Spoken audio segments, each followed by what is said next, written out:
Can we get a shot of Kelly for a moment, Walter? And I just want you to try the red hat on. I don't know if this one fits me. It's actually one was made for my daughter. Yeah. And it's a little bit okay, small. All right. But you'll tell us about that a little bit. I like that anyhow. I think you should keep that on. Okay. Thank you, Walter. You can put, guys always do that. Yeah, we wanted to get that. That's a beautiful hat. Now, these are the hats that will be on display and available. These are reproduction Victorian ladies' hats. Yes. They're great. They're I can see. Yeah, it's very nice. And these are actually very plain compared to some of the ones that you're going to see at the show. Yeah. Very, very ornate intricate hats. and ornate. Yeah. Very good. Now, Kelly, you brought some pictures with you that are going to probably tell the story of Shelly and the Shelly Foundation. And maybe we can start. Walter, what do we have here? I think Walter liked this picture of the bluebird just to get us started. I like it too. Is that Shelly's favorite bird or something? It's out in the forest, which is where Shelly is, and we'll get to that part of the story in just a minute. We really, I think we put that out there so that we could talk a little bit about the beginning of the story, which we've already touched on. Good. This is Shelly and her mom shortly after she was diagnosed with the brain tumor. Okay. So she, as you can see, she was. It had taken her toll, all the number of cancers. This is a childhood friend, and we love this one because it was under the Times Remembered sign.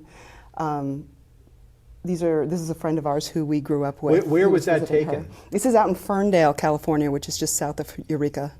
Okay, now is that where Shelly was living? This is where she was living, yeah. Okay, Ferndale, sure.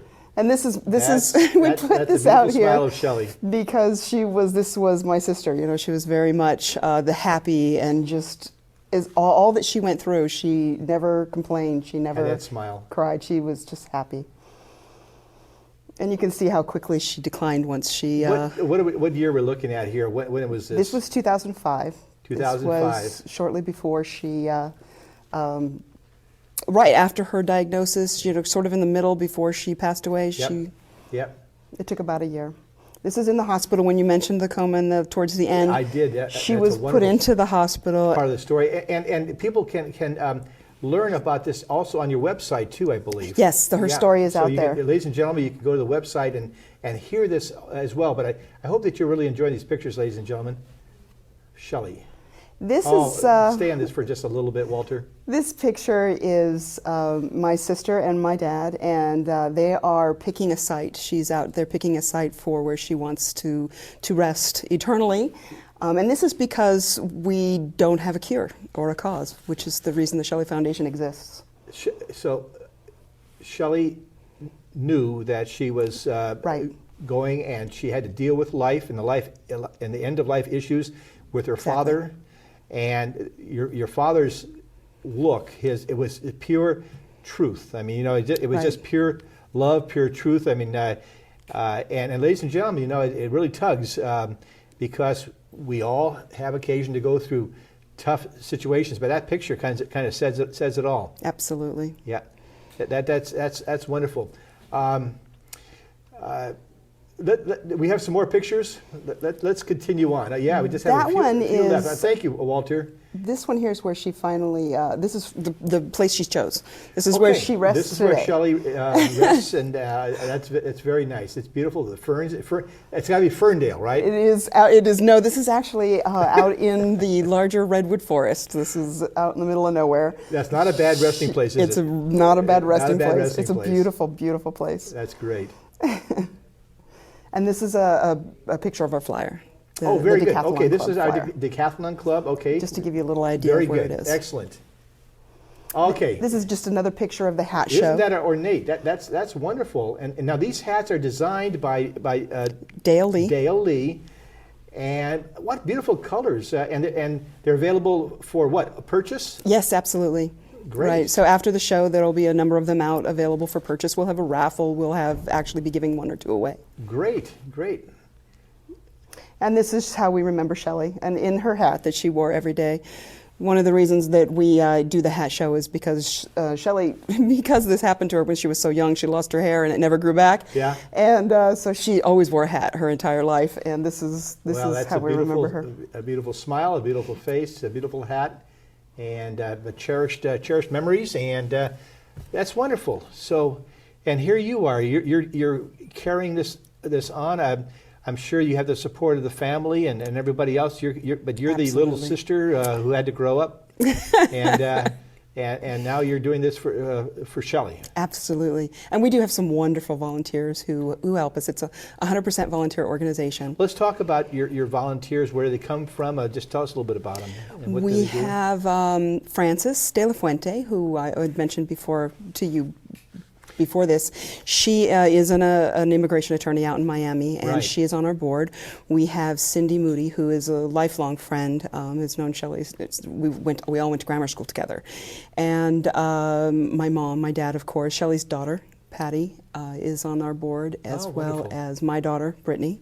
Oh, very good. And so we all volunteer, and then we have a number of other close friends who also volunteer. And the one that was on the picture under the Times Remembered, her daughter is a part of a sorority, and so we're hoping to get some sorority volunteers at some of our events as well. Well, great. So tell us what have been your activities with the Shelly Foundation? How are you promoting the mission to find a cure? Who you're talking to?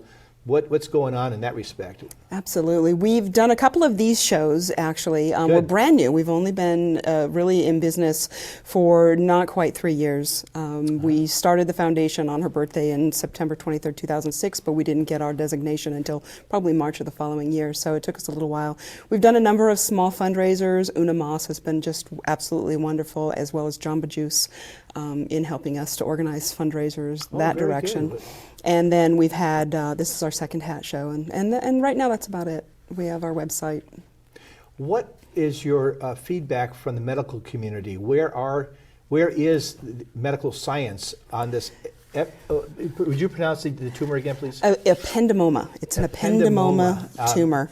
Tumor. Right. So can you tell us a little bit about from the medical side of the tumor and how prevalent it is? What's happening with respect to research towards a cure? How did it affect Shelly specifically?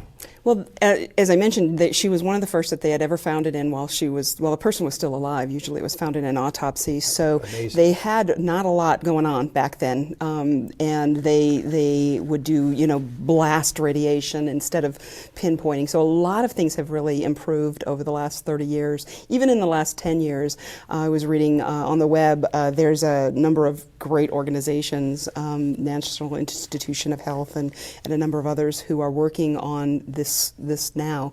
But even 10 years ago, what they did for treatment was still very much a trial. They really had no idea. And to this day, they don't know what the causes are. They don't have any idea really what genetics or environmental and things like that. A lot of the trials, the clinical trials around that, trying to figure out, what it is that they can pull together to show a tie. How does it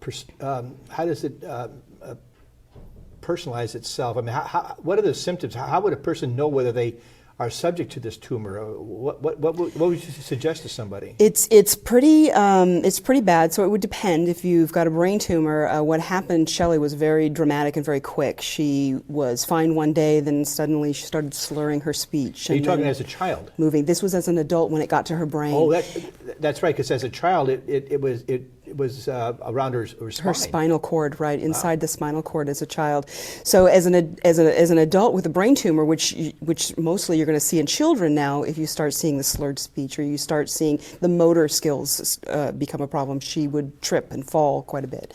Those were really telltale signs. With the tumor around her spine, it was inflexibility, and it's a very, very painful tumor. So. And you're in constant pain all the time. So listen to your kids. That would be my advice. Okay, listen to your kids. It's not a bad piece of advice for lots of reasons, right? Right.